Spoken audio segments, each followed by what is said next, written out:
According to the WHO and National Health Lung Blood Institute, have classified obesity as an epidemic. In 2002, it's about 64 of Americans are overweight, while 32 are obese.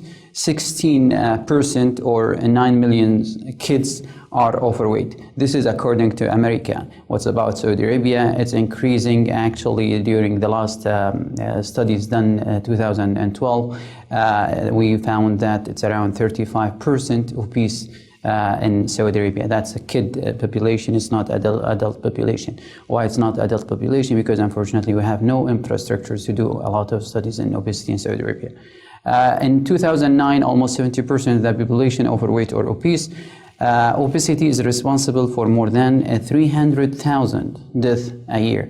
This is really a big number. From a global perspective, the increase in the prevalence of obesity is really alarming. If you look here, you see from this diagram that obesity rates are projected to double over the next 30 years. Let's look to 2013 here, and look to United States.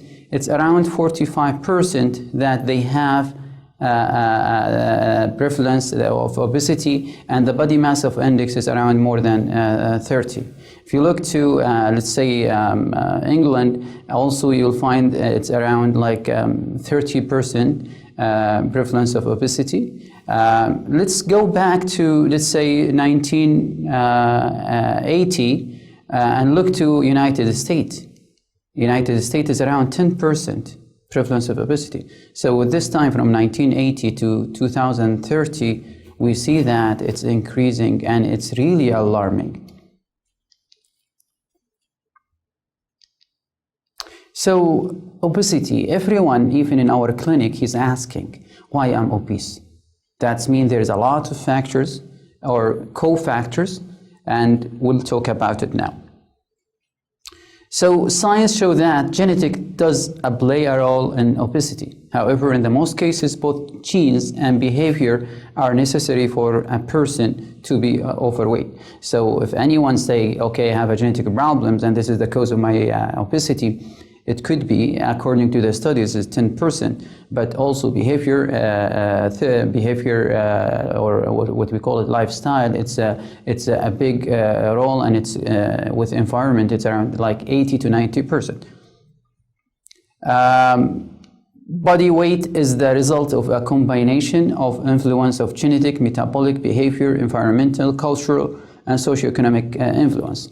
Therefore, behavior and environment factors provide the greatest, as I mentioned, around 90% for action and intervention. So if someone, he wants to act and he wants to prevent obesity, he should work on these two, environmental and behavior therapy.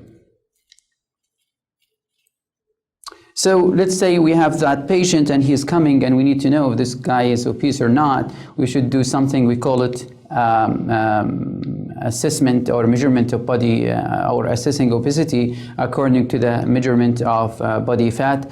And this is actually, I will say it's a theoretical. We can do densitometry, we can do X-ray absorptiometry, we can do bioelectrical impedance analysis, or we can do something we call it skin fold thickness measurement. There is something it's easier, and we can do it also in our clinic. What we call it is waist circumference at the level of iliac crest. If it above 40 inches for men, that means the patient is obese. If it's more than 35 for women, it's indicating an obesity. The other measurement, or the other assessing measurement, is waist to hip ratio, which is circumference of the waist at the L3 divided by the circumference of the hip at the largest area of the gluteal region. It's helping to identify the central or android obesity. Usually for men, it's if it's more than 1, that means is obese. If it for women, if it's more than 0.85, that means she is obese. Actually, most of us physicians and doctors and family doctors, they are working with body mass index. So it's calculating as weight in kilos divided by height in meters squared. Evaluated weight relative to height, replaced percent ideal body weight as the primary criteria for assessing obesity.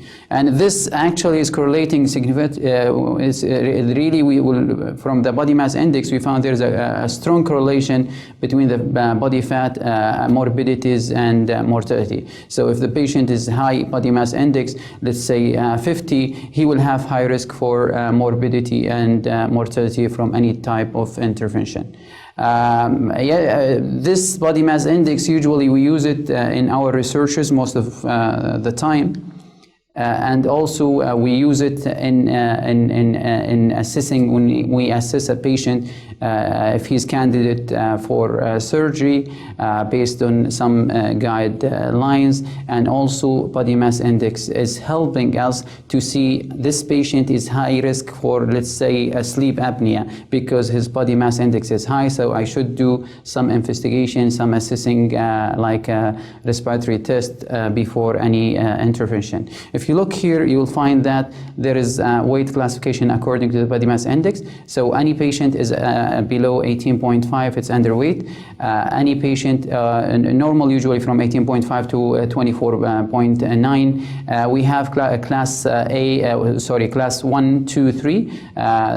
Class 1 is 30 to 34.9. Class 2 obesity is 35 to 39.9, and class 3 is more than 40. And based on the researchers and the studies, actually they call anyone with body mass index more than 50, we call it like a fatal class or a class of obesity with risky comorbidities.